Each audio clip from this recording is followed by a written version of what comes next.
chess 5 to 7 hours a day, and she's already earned a $40,000 college scholarship because of her mastery of the 64 squares.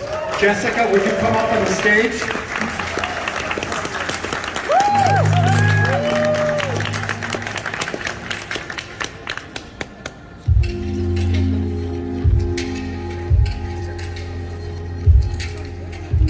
Welcome. How are you today? I'm good. You're good. Are you ready for a game? Yeah. Nice. Nice. So how much studying and playing do you do these days? Well, studying, I study every day. It's like a part of my routine. I do it for fun. And You do it for fun. Cool. Yes. Nice. So the way this is going to work, we're going to bring up a player to help us with the commentary, a good friend of mine, Jonathan Corblaw. He's a park chess hustler, chess coach. He has a record for being on the most number of TV game shows, Jeopardy, Who Wants to Be a Millionaire, Where in the World is Carmen Sandiego, and he is a mastermind on the game show Mastermind, now in his 4th season. He will be providing commentary. Come on up, Jonathan. So, Jessica, we're going to give you the, allow you to move first with the white pieces, so you can take a seat there. Abhi, you can sit here. So we're going to give Abhi 2 minutes, and Jessica's going to have 3 minutes. And Jonathan is going to do the running commentary when they're ready to start. I know it's the moment you've all been waiting for. Chess, I know. It's the game of kings, the game of strategy. And I will work you guys through the strategy. Whenever you guys are ready, you can shake hands. The ritualistic handshake? They did that part well. So Abhi has the black pieces. Jessica has white. Go ahead and start us off. So she has 3 minutes, which is to create timeouts. We've started with it's like a possible London system, but a little different. Played this against me once. No, we've turned into a stone wall. Yes, I have played it against you on my birthday.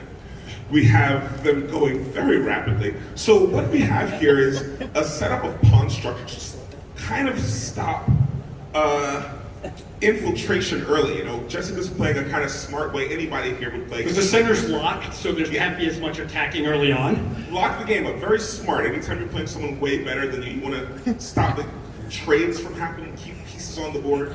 Playing very confidently and quickly too. It's good to put time pressure on the opponent when they have less time. I always do that to you all. Sadly. So we've had one pair of bishops traded. Bishops move on the long diagonal. So if you're in a very tight position, you want to hold onto your knights. Does anybody know why? Because they jump over pieces. You don't mind that they don't have a lot of space to maneuver.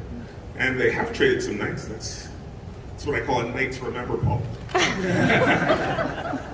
right, so Why is this knight different from all other knights? a little Passover chess humor. I like it. Okay, I'll be down to 1 minute, 20 seconds. Jessica has 1 minute more on her clock. You'll see both players have castled there to get their kings safe. They have kind of like a weird reverso chessboard, so you really can't. Can you guys make out some pieces from the camera at all? Is there anything you guys can make out? All right, well, you'll see there's like a queen right there in the middle that Jessica has. Because regular chess isn't hard enough. We thought we'd show it to you upside down. Yeah, that's your like real super discerning powers.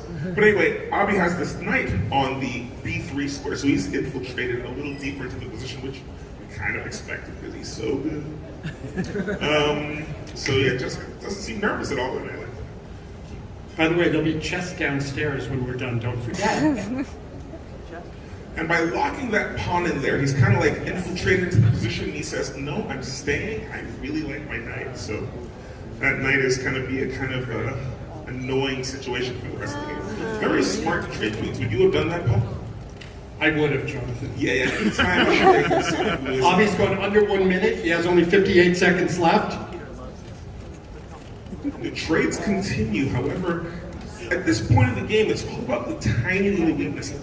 You're going to see this, these 2 black pawns that are on those 2 white squares have kind of really infiltrated. And now white's pawn on that dark square C3 is going to be well, I don't want to give Abhi any hints, but it's going to be a little dangerous for the rest of the game. But they're going very, very quickly.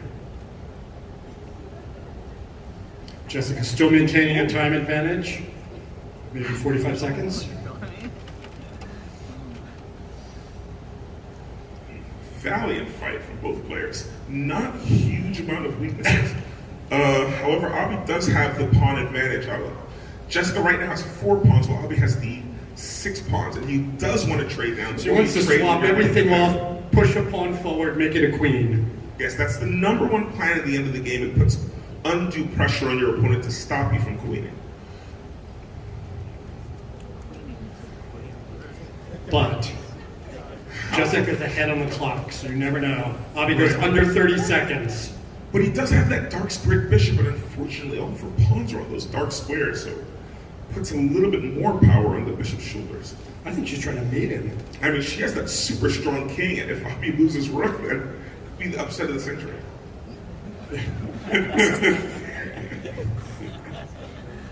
Abhi goes under 20 Whoa, seconds. oh my goodness. Jessica with a combination of captures. 16 seconds and less pieces for Abhi. Oh my goodness, she's risen to the occasion. We might see the first, not only black woman chess master, but black woman chess grandmaster coming up. 11 seconds left. It could be a draw, but there's a lot of black pawns to deal with. Let's fix that white rook. 7 seconds. Queen happened. Is there going to be a mate in the last 5 seconds? Who knows? Abhi has 4 seconds left. All right, great. We're getting close to a checkmate. I love the fighting the game out. Will there be a stalemate? 1 second left. A big upset. Let's give a huge round of applause to the great and powerful Jessica Hyatt. Brilliant game, Abhi as well. A lot of fun. All right, thank you both.